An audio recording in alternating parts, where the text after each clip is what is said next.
Director అన్నప్పుడు అన్ని మోయాలి కదా సార్. డైరెక్టర్ అన్నప్పుడు మరి ప్రమోషన్ చేయాలి కదా సార్, చేస్తారు కదా కంపల్సరీ. 20 ఇచ్చారండి, 2-3 ఇంటర్వ్యూలు ఇచ్చారు. నేను యాస్టీస్ అదే చెప్తాను మీరు అడిగినందుకు. ఆయన ఏంటంటే ఇమీడియట్ ఇంకో సినిమా షూటింగ్ లో ఉన్నారు కాబట్టి చాలా ప్లేసెస్ చాలా సినిమాలకు వచ్చినాయండి. కొత్తగా ఏమన్నా మిక్స్డ్ చాలా సినిమాలకు వచ్చినాయి, మిక్స్డ్ రేటింగ్స్ చాలా సినిమాలకు వచ్చినాయి. నేను ఆన్లైన్లో ఏదైతే మిక్స్డ్ టాక్ ఉందో అలాగే నాకు నచ్చినవి నేను ట్వీట్ చేసిన చూడండి, ఇది కూడా ఈక్వల్గానే ఉంది. అండ్ ఇదేం కొత్త కాదు మనకి, ఇదేం కొత్త కాదు. ఇప్పుడు షో బై షోకి టాక్ పెరుగుతుంది. సో నెక్స్ట్ కమింగ్ హాలిడేస్ కాబట్టి డెఫినెట్గా సినిమా మా ఎక్స్పెక్టేషన్ తగ్గట్టుగా వెళ్తుంది. మా ఎక్స్పెక్టేషన్స్ దాటాలని కూడా కోరుకుంటాం.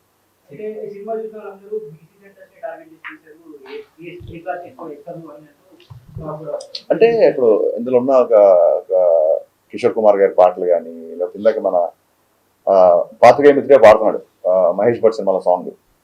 సో ఒక ఈస్థెటిక్స్ 90s బ్యాక్డ్రాప్లో పాటలది ఒక సినిమాటిక్ లిబర్టీ తీసుకున్నా సరే, సినిమా మొత్తం మీరు చూసి ఉంటారు కాబట్టి జిక్కి క్యారెక్టర్ లంగావణిలోనే ఉంటుంది. So families A class, B class, C class అందరూ చూస్తున్నారు. బేసిక్గా అది కొంచెం మాస్ సినిమా కాబట్టి మీరు అన్నట్టుగా కంపారిటివ్లీ ఏ క్లాస్ కంపేర్ చేస్తే బీసీ సెంట్రల్ కొంచెం రెస్పాన్స్ ఎక్కువ ఉంటుంది.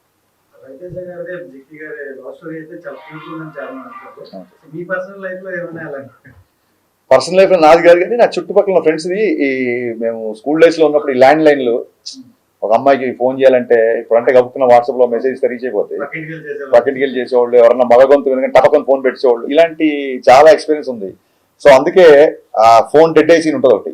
వీళ్ళిద్దరు ఆయన ఫోన్ వంక ఇద్దరు రొమాన్స్ చేసుకుంటా ఫాదర్ వచ్చి ఎవరితో మాడుతున్నాం అమ్మా అంటే అది అక్కతో మాడుతున్నా అంటే ఫోన్ డెడ్ అయ్యి అది రియల్ లైఫ్ లో జరిగిన ఇన్సిడెంట్. మా ఫ్రెండ్ ఉన్న అమ్మాయి ఫోన్ లో మాట్లాడేసుకున్నారు, ఫోన్ డెడ్ అంటే తెలియదు ఊరికే. అంటే వాళ్ళ ఇంటికి వెళ్ళి ఆ అబ్బాయి కూర్చుంటే ఈ అమ్మాయి ఫోన్ లో మాట్లాడితే అంత మాడుతుంది. రియల్ లైఫ్ ఇన్సిడెంట్ ఇది. So based on true incidents అనలేం కానీ అలా జరిగింది.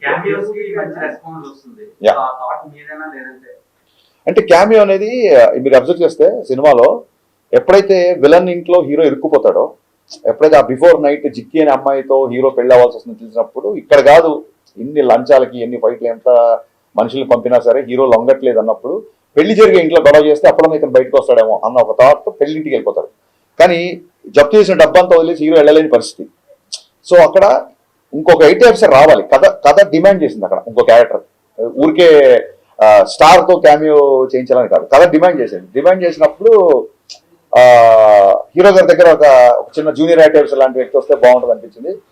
సో సినిమా బిఫోర్ ఎందుకు చెప్పలేదంటే సస్పెన్స్ వెళ్ళిపోతుందని చెప్పలేదు. ఇప్పుడు మీడియా ముఖంగా సిద్ధు జొన్నలగడ్డ గారికి మనస్ఫూర్తిగా థ్యాంక్స్ చెప్తున్నా. థియేటర్లో సిద్ధు ఎంటర్ అవగానే సినిమా నెక్స్ట్ లెవెల్కి వెళ్ళింది అంటున్నారు.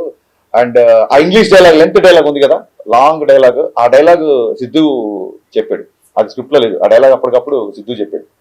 సో అమేజింగ్ అంటే సినిమాలో తన కంట్రిబ్యూషన్ కి విపరీతమైన రెస్పాన్స్ వస్తుంది. ఆ డోర్ పగిలి సిద్ధు ఎంటర్ అవగానే థియేటర్ లో ఒక ఎరప్ట్ వచ్చిందని చెప్తున్నారు డిస్ట్రిబ్యూటర్లు అందరూ. So Siddhu, thank you my star boy, thank you so much for your wonderful and impactful camp.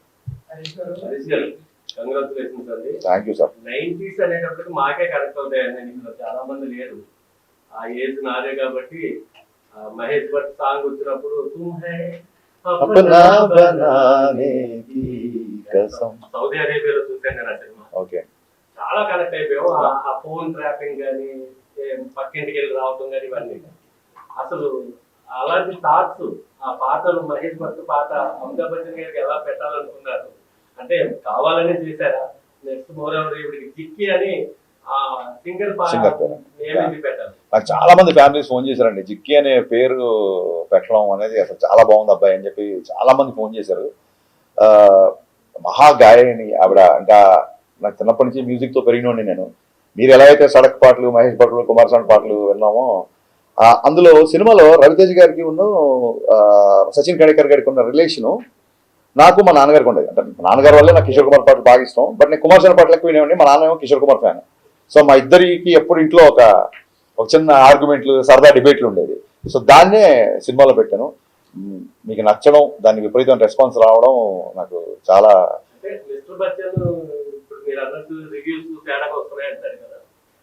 సినిమాలో చూస్తే చాలా బాగుందండి. అంటే పాటలు ఉన్నాయి, డాన్సులు ఉన్నాయి, ఫైట్స్ ఉన్నాయి, థ్యాంక్ యూ సార్, ఎంటర్టైన్మెంట్ ఉంది. సినిమా విపరీతంగా నచ్చింది నాకైతే. థ్యాంక్ యూ అండి, థ్యాంక్ యూ సో మచ్. అలా ప్రేక్షకుడిని ఏమి ఊహించుకోకుండా వెళ్తే సినిమా చాలా బాగుంటుంది. అది మీరు ఏమైనా ఆడియన్స్ చెప్పగలరా? లేదండి, నేను బిగినింగ్ నుంచి నేను రివ్యూల గురించి నేను ఎప్పుడు రివ్యూల గురించి మీరు ఇవ్వద్దు అన్నమాట. నాకు నచ్చినట్టు నేను సినిమా తీసినప్పుడు మీకు నచ్చినట్టు మీరు రాసే అధికారం మీకు ఉంటుందని 100% ఎప్పటి నుంచో చెప్పాను. సో వాట్ ఎవర్ ద డిబేట్లలో ఒక 2-3 సార్లు కొంచెం ఏమన్నా హీటెడ్ ఆర్గ్యుమెంట్స్ అయినా పర్సనల్ అటాక్స్ నుంచి అయింది తప్ప నా సినిమాని నాకు నచ్చేటట్టుగానే మీ రివ్యూ ఉండాలని చెప్పి నేను ఎప్పుడు అనలేదు. అండ్ రివ్యూస్లలో కూడా నాకు బాగా నచ్చిన అంశం మీకు ఇక్కడ వచ్చే ముందే మళ్ళీ ట్వీట్ చేశాను నేను. గ్రేట్ ఆంధ్ర రివ్యూలో వాగ్దానంలోని లిరిక్స్ని కోట్ చేస్తూ, ఆయన పేరు తెలియదు నాకు, ఆయన ఆ రివ్యూలో ఆ లిరిక్స్ రాశాడు. నాకు చాలా ఆనందం వేసింది.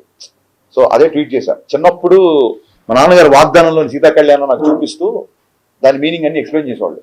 సో ఒక రచయితకు కానీ ఒక దర్శకుడికి కానీ హై ఎప్పుడు వస్తుందంటే ఇది ఎప్పుడుదో 50 ఏళ్ల కిందటి లిరిక్స్ కదా, సీతా కళ్యాణ్ గురించి ఇప్పుడున్న జనరేషన్కి నచ్చుతుందో లేదా, ఇలాంటి ఒక ఇది పెడదామా వద్దా అన్నప్పుడు సరే ఇది బ్యాక్గ్రౌండ్లోనే వస్తుంది కదా నేను చెప్పి పెట్టినప్పుడు రివ్యూ రాసిన వ్యక్తి దాన్ని గుర్తు పెట్టుకొని బాగుంది, పైగా ఇది ఆ సీన్లో కరెక్ట్గా కూర్చుంది అని రాసినప్పుడు నిజంగా చాలా ఆనందం వేసింది. ఇలాంటప్పుడే మంచి సాహిత్యం, మంచి మ్యూజిక్, కమర్షియల్ ఇన్సెక్యూరిటీ లేకుండా ఇది రీచ్ అవుదా అనే ఒక ఆలోచన లేకుండా తీసుకెళ్లాలని చెప్పి ఏ రచయితకైనా ఏ దర్శకుడికైనా అనిపిస్తుంది. సో నేను దాన్ని ట్వీట్ చేశాను. ఆయన ఐ థింక్ గ్రేట్ ఆంధ్రలో 2.25 ఎంతో వేశారు. So I think I mean చాలా సినిమాలు 2.5 వచ్చినాయి, చాలా సినిమాలు బ్లాక్ బాస్టర్లు అయ్యాయి, పెద్ద సక్సెస్ అయ్యాయి. నాకు ఓకే ఓకే లేదండి, అలాగే జర్నలిస్టులు ఎప్పుడూ బ్లాక్ చేయలేదు. నేను బ్లాక్ చేసేవాళ్ళు ఎవరంటే కొంచెం బూతులు మాట్లాడుతూ ఇంట్లో ఉన్న లేడీస్ని తిడుతూ అలాంటి వాళ్ళని బ్లాక్ చేస్తాను తప్ప నీ సినిమా బాగాలేదు అప్పుడు ఇన్ని అప్రిషియేషన్ వచ్చినప్పుడు ఎక్కడో కొంత ఒక నెగిటివిటీ ఉన్నప్పుడు అది తీసుకోకపోతే అలాగే మొత్తం ఆబాల గోపాల నా సినిమా అలరించాలని కోరుకోవడం కూడా అత్యాశే. డెఫినెట్గా కొంతమంది నక్షలు ఉంటారు, వాళ్ళు మాట్లాడుతుంటారు, because we have a digital evolution these days, అది ఉంటుంది. కమింగ్ టు ద జర్నలిస్ట్, ఆయన ఏం చేశారంటే ఒక ఫోటో ఏదో పెట్టి ఇది దాని గురించి ఏదో కామెంట్ చేశారు. సో చాలా మంది అడుగుతున్నారు ఎందుకు మీరు దాన్ని కౌంటర్ చేయట్లేదు, ఆర్మీ వాళ్ళు అందరూ మన ఇష్టపడేవాళ్ళు, సినిమా నచ్చిన వాళ్ళు అందరూ.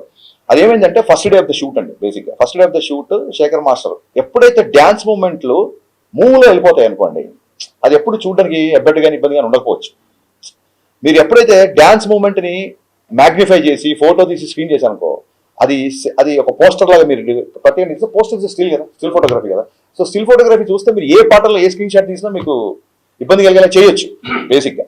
అయినా సరే నేను దాన్ని ఎందుకు కౌంటర్ చేయాలంటే శేఖర్ మాస్టర్ చాలా పెద్ద మాస్టర్, ఫస్ట్ డే షూటు ఆ మూమెంట్ అతను కంపోజ్ చేసినప్పుడే ఇది పెద్దగా ఎంకరేజింగ్ ఏం లేదు, పెద్దగా అవసరం లేదని నాకు ఒక చిన్న థాట్ వచ్చిందండి బేసిక్గా. But first day shoot master రాగానే ఈ మూమెంట్ వద్దు ఆ మూమెంట్ వద్దు అంటే డైరెక్టర్ ఆయన ముందు లోలో అయిపోతాడు. ఆ ఫస్ట్ డే షూటింగ్ సెటప్ చేసే టెన్షన్లో ఉన్నా నేను. సో ఆ రిహార్సల్ చేసినప్పుడు నాకు అనిపించింది ఈ పాటకి ఈ మూమెంట్ అవసరం లేదు, ఎందుకంటే చాలా మంచి లిరిక్స్ వెళ్తుంది పాట, కానీ మాకు సెన్సార్లో కూడా అలాగే డ్యాన్స్ మూవ్లో ఉంటుంది కాబట్టి పాస్ అయిపోయింది, దాన్ని పెద్దగా పట్టించుకోలేదు.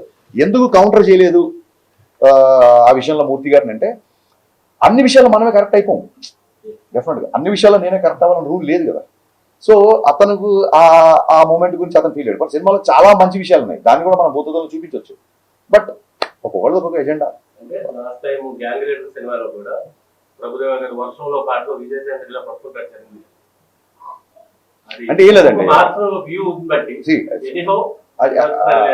అదేంటంటే మేము ఉన్న పరిస్థితులలో క్రియేటివ్ పొజిషన్లో ఉన్నప్పుడు, ఇండస్ట్రీలో ఉన్నప్పుడు వాళ్ళు చేశారు కదా మేము చేయాలి ఇలాగ మాట్లాడే ఇంకొకరితో కంపేర్ చేసుకోవడం పరిస్థితి. అందరూ మా వాళ్ళే కాబట్టి అలా కంపేర్ చేసుకోవడం కరెక్ట్ కాదు.